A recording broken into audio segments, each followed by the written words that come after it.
We warm up, we warm up, we warm up. Each section brings us a little closer to that hottest of topics. Let's have a look at a question first of all. Describe 3 again. We've got to go for positive effects of taking part in sport on a performer's physical health. So we know we're going to give 3. Obviously, this helps us structure that by definition. But we're only going to get positive effects. That's going to be credited. And it's only going to be on physical health and well-being. Anything emotional, anything mental, anything social is not going to be relevant here. So let's see if we can get some good answer quality in here, and then we'll do a little bit of marking as well. So I'm going to say here, we're going to have reduced risk of obesity is going to be my first answer. Obviously, you could put something different in if you wanted to, but that's the one I'm going to go for. And before I go any further and put the next ones in, I just want to remind you what your examiner's going to do. Now, they're marking online. I'm doing this with a red pen. They're going to do the computer equivalent of going, that is the key phrasing. That is correct. That is worth a mark. If that was too vague, if it was too general, if it was the wrong way around, it wouldn't get that credit of the 1 mark. Obviously, that's going to get tallied in a moment. The other thing I just wanted to mention to you folks, and I don't know how relevant you're going to see this, so I think it's highly relevant. If someone wrote, I don't know this for a fact, but I just want to, if someone just put something like not obese as their kind of answer here, if I was the examiner, this is just my opinion, personal opinion, not necessarily what AQA thinks, but my personal opinion, I don't think that's correct. Because there is no guarantee that taking part in physical activity can make you not obese. It depends whether you are to begin with. It depends how much activity you do. It depends on what you eat. But what's sure is that risk of obesity goes down. That's the key point. Now let's go for another one here. We get, again, reduced risk. That's great terminology for us to use when we're talking about sort of illness and health conditions. Reduced risk of, I'll just use the acronym CHD, obviously that's coronary heart disease, due to better heart function. So I'm just giving my clarification there, better heart function. So things like angina, things like stroke, they are less likely, reduced risk. Why? Because we are physically active. What a wonderful thing to become aware of. That gets us a tick, it gets us our 1 mark over there. And finally, folks, I'm going to go for that classic physical one, which is makes everyday tasks easier. Now, what would those everyday tasks be? Would they be walking to work? Would they be walking the dog? Would they be cleaning the house? There could be all kinds of different things. But this makes everyday tasks easier. Not easy necessarily, but it just means that we get our marks that way. And of course, we're just looking at nice, neat exam technique by answering in those ways. Now, what we're saying here is that questions can expect you to have AO1 knowledge. That's what we did above about physical, social, and mental. But you need to look out for explain questions, which you need to take further and talk about the impact on participation. So let's just have a look at this as an example. Okay, we'll just do this. I'm going to go for a blue just to change it up here. Otherwise, you're going to, I'm not saying it's ever going to be interesting, but what we're going to do. Having reduced tension and stress, and what we can put here means, which is our explanatory language, means a performer will be, I'm going to try and go a little bit faster, will be calmer and more focused, will be calmer and more focused. Focused is one of my problem spelling words. I always get it wrong. I've got this tendency to want to put a double S in there. In fact, is it a double S? I thought, oh my God, I think it is a double S. You see, it's always a problem word for me on what they need to do. On what they need to do. So I just want to go back now. We've got our answer in place and see if we think that answers the question. So we've got 2 ways good mental health improves performance. So having reduced tension stress means a performer will be calmer and more focused on what they need to do. That helps with the performance, right? Managing emotions effectively, what does it do? It's so that a performer, not asked to give an example, so I'm not going to here because I don't really need to. A performer will not get upset if an umpire, well, I guess I give it it depends on the sport. It's got an umpire now, maybe tennis. If an umpire calls a foul against them, and even if they disagree with it, perhaps they're more mindful to accept it. They can keep playing well as a result. So the point is that what we've clearly got here is an explanation. So it's not just me just saying reduce stress and tension is not going to get them that mark. It's so the performer can be calm and focused. and that's going to get us the mark. So I should say reduce stress and tension gets us 1. Stay calm and focus gets you the managing emotions effectively gets us 1. That's effectively the impact. So that the performer will not get upset. So they won't get upset. And of course we get our max that way. So it's really important to look out for those explain commands and take those further. And just to finish this off, guys, we've just given you, as it were, the key information. We've got the social health considerations, opportunities to socialize, make friends, cooperation, working with others, teamwork, communicating with others towards a shared goal. I've never known what this means as having essential humans needs met, but I'll leave that one there. We've also got mental health and well-being improvements, reduce stress and tension, feel-good hormones like serotonin, control emotions, think about that sort of virtue arousal type stuff. Physical health and well-being, improve heart function, body systems, reduce some illnesses, do everyday tasks, avoid obesity, we touched on that earlier. But just remember that participation influences fitness too. It improves fitness, it reduces, doesn't eliminate them, but chance of injury. And it means that we're able to do physical work, stand on our feet, doing manual labour. These things matter in lots of areas of work. And of course, something like this really dovetails with something like this. So it's not just, participation and fitness are reasonably neatly tied together.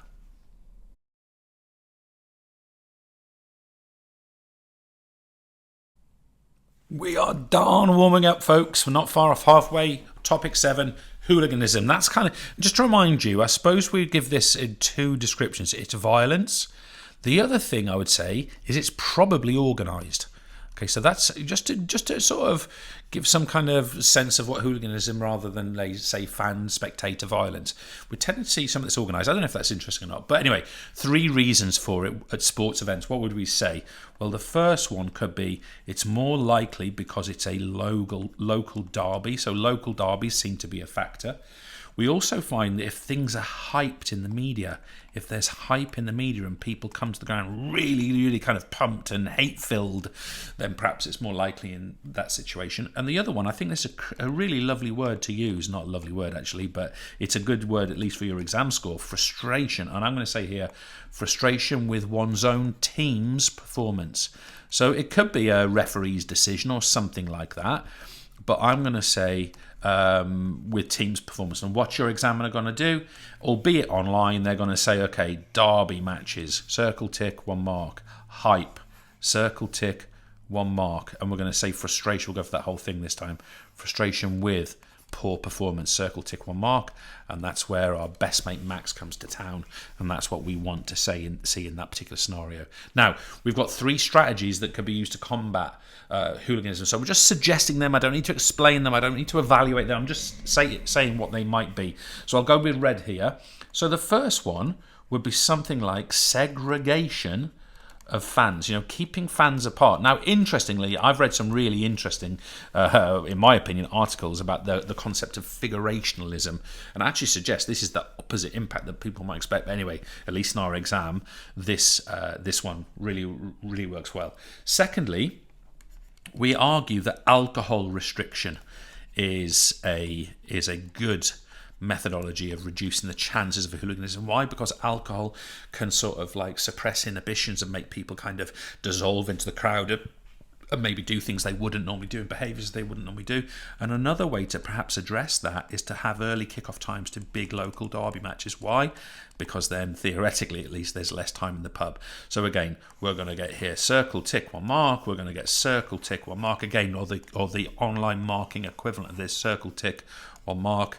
Our mate Max has come to town, has come to the party. Lovely. But questions can get much more challenging on this topic. Notice that in the question below, giving strategies isn't enough to get us all the marks. We need to give strengths and weaknesses for that strategies. So the thing is, right, I've just named strategies here. Here's one, here's another, right? But some questions need you to go, well, is this early kickoff thing actually going to work? Is it actually going to do the trick for us? And what we're going to do with this question, guys, and I know it feels a bit boring, but it's a 6-mark question, by the way. And what we're going to do is we're going to sort of just highlight the AO1, which is, effectively the strategies, the AO2, which is, the application of those strategies, and the AO3 is the strengths and the weaknesses of those strategies. So I'm going to get my airbrush, not my hairbrush, my airbrush. I'm going to choose my red. And look what I've done in paragraph 1 here. Some of the strategies for combating hooliganism are we've got segregation of fans, the restriction of alcohol, and early kickoffs. What do you notice about those three, folks? Those are the three I gave from my suggestions earlier. That's all they are, okay? Now, paragraph 2 is, and we'll read it out here, and I'm going to go to orange. Hopefully that's going to work well for me. So what have we got here? Rival fans are kept apart on the way to the ground and also within, so violence becomes less likely. So guys, this is effectively an explanation of fan segregation, where it happens. For example, alcohol bans within the stadia that mean that less drunkenness will occur, and drunkenness is associated with rowdy and disinhibited behaviour. So in other words, because there's no alcohol, people are less likely to get carried away, right? This will help prevent hooliganism. Early kickoffs can limit the amount of drinking time. Okay, early kickoffs can limit the amount of drinking time prior to the match. If fans have pre-match cappuccino rather than a pint and whiskey chaser, violence is less likely. Now, there's 3 drinks in there that I quite enjoy. Not all of them in the morning. So if I'm in the morning, I'm more likely to have me cappuccino than me pint and my glass of Jameson's. Other whiskies are available. I do like Irish whiskey. Anyway, I am not promoting whiskey. Teachers out there, these kids should not be drinking. We all know that. I'm just doing this live, and sometimes things comes out your gob that you didn't intend. So let's move on. What do we get now? Paragraph 3, and be reminded, my A3 comes in green, okay? Notice now, I'm going to criticise these theories. Fan segregation has been effective in general, but rival fans can still acquire tickets to the other end. And also, the additional cost of stewardship and policing for the club is enormous. So I've said that segregation could work, but we're saying it might not be the be-all and end-all. So notice, alcohol bans have been effective when it comes to the local pubs and the stadium itself. In fact, I'm going to get rid of that bit I just did. But fans continue to drink away from these venues, so the impact is limited. So yes, we get alcohol restriction, but I'm giving the other side of this, which is if people want to drink, they're going to drink. And early kickoffs have been effective, but one could argue that fans might tend to drink the same amount but faster. So if effectively someone's going to drink, they're going to drink, right? And if you say to them, okay, the kickoff's 12 o'clock or 11:30 in the morning, as opposed to 3 o'clock in the afternoon, all of a sudden they're cramming more drinking into a smaller space of time, which could cause even wilder behaviours, right? So just notice that I've put a conclusion in here. In conclusion, anti-hooliganism strategies have been effective, but there's a danger of unintended consequences such as binge drinking at home, or even pushing match-based violence into other areas such as the town centre. So I just want to sort of reflect back on the picture. Notice that what have I done in this answer? I have definitely done a chunked answer. What do we mean by that? It means that I put my AO1, then my AO2, then my AO3 into those areas. I also want to come back to this point here, guys. I was asked to evaluate. Evaluate means I must give the positives, which is, it's been effective, but I must give the negatives too. And clearly, my penultimate paragraph here is all about the negatives. And finally, guys, I am a strong believer in a conclusion, especially if you get an evaluate command. I do not believe it is technically possible to truly evaluate something unless you provide some kind of conclusion. Now, I've got writing frameworks that really help with making those kind of conclusions, and I'd encourage you to use them. Now, I missed one part of that answer deliberately. I've said take a fourth strategy, such as all seater, and add to each paragraph. So let's just see if we can do that, folks. We've got a little bit of time. So on this one, do you notice how on this one, I'd literally just go, the use of early kickoffs, and the power of and what did we say? In fact, I've forgotten which, and all-seater stadia. And all-seater stadia. And I'm going to put in here, let me put in that, so that would be my AO1, right? And I'm going to put all-seater stadia tend to promote a calmer atmosphere. And I could maybe also put something like people can also be identified more easily, something like that. But I've got to find a negative now. What's negative about all-seat stadia? However, so there's my kind of evaluative language. However, all-seater stadia has caused a loss of atmosphere. A loss of crowd atmosphere. So do you see how what I'm saying there is fine? You're saying let's do this all-seater stadium thing, and of course that has been quite successful in sports that have experienced hooliganism. But you see here where I'm saying that it's got another side, which means some of that sort of typical atmosphere that people seem to love has been lost. So that little thing there, take your points a little bit further than mine perhaps, but the point I want to make here is that if I was to give you another strategy, you should be able to add that in, and another one, you should be able to add that in, and we're keeping a nice, simple, clean structure to our answer. Can I just remind you folks, I have got published writing frames, and I've got all through the blog on the free resources pages, those those extended writing frames are really good for developing well-structured answers, and I encourage you to take a look at them, even if it's shortly before your exam.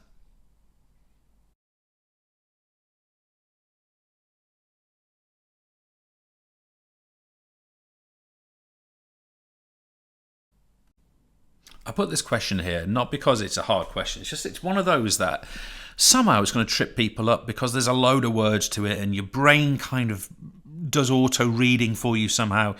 You've got to really go through this. Which of these? This one feels. I actually know the answer, by the way, and I'm still seeing the wrong answer. Like this one here, it feels like it's correct. I've got input, yeah. Decision making, that's right.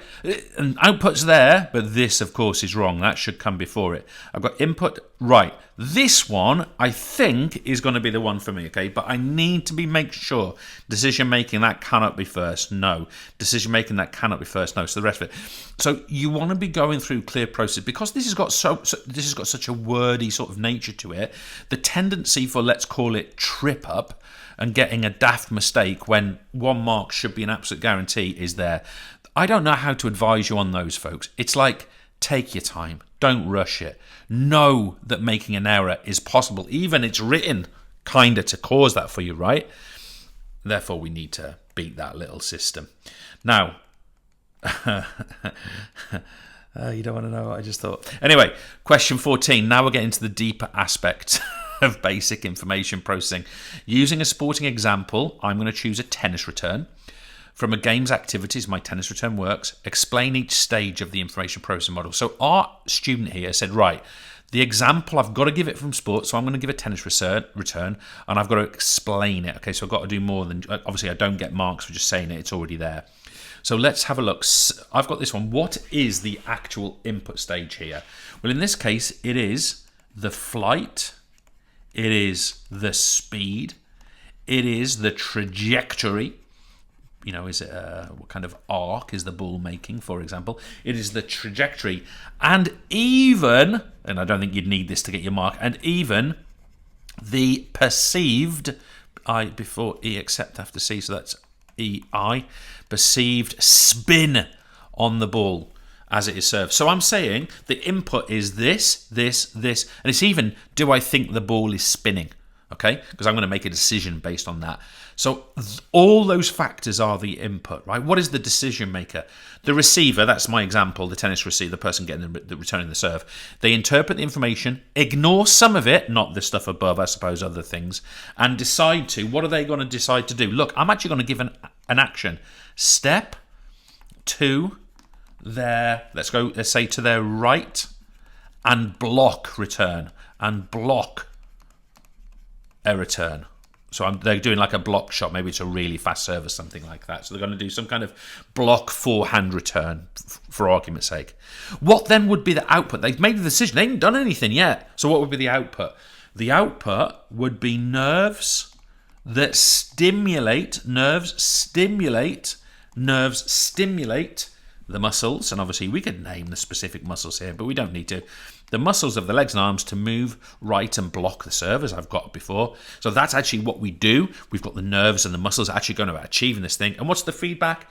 It is the feeling of the quality, of the contact of the ball, We'd actually say, obviously, that's an intrinsic feedback, right? And knowing whether or not the return landed in. So, folks, I just want to make a point here. It's not good enough just to know your input, decision making, output, feedback. You've got to be able to say, look, that is what input is for my example, which is a tennis return. Bang! There's my mark. My receiver interprets the information, ignores some of it. That's our selective attention, of course. And they make a decision. They're not doing the decision yet. They're not actually acting on it. They act on it by nerve-stimulating muscles. They get that there. And finally, it's the quality of contact with the ball, or it's that kind of knowledge of results. Did the thing go in or not? That extrinsic feedback there. There's my max. And I get my mark that way. Fantastic. Now, the other thing we want to be aware of with this one, folks, is AQA could actually make a question like this a 6-marker. How would they do it? Okay, so the key thing I want to say here, this is where I want to introduce you to the analyze skill. Okay, so I want you to look at the analyze skill. So what the question could be, and I'll show you how you can answer it, is it could be using a sporting example, and maybe they would give that to you. Analyze, and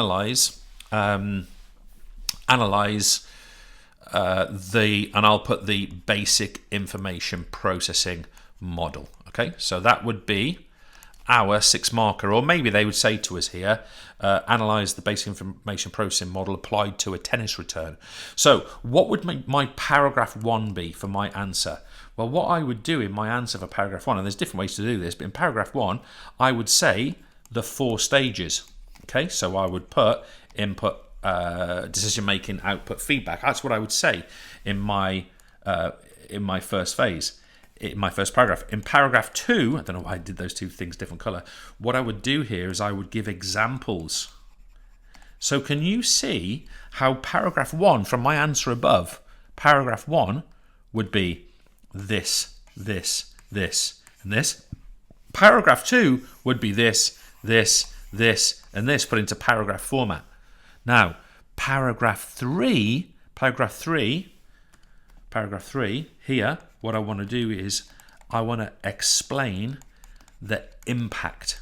Explain the impact. So, for example, you might think back, right? So you might think back, okay, so here, the input phase in my second paragraph was the flight, the speed, the trajectory, and even the perceived spin of the ball. And I might go on and say, look, because it's moving really, really, really fast, that is the thing that means they're simply going to block the return rather than swinging through the return. And I can take that onto the impact on performance, okay? Here, because they've decided to block a return, that might have an impact in terms of what they do after they hit a return, and that therefore goes into my paragraph 3.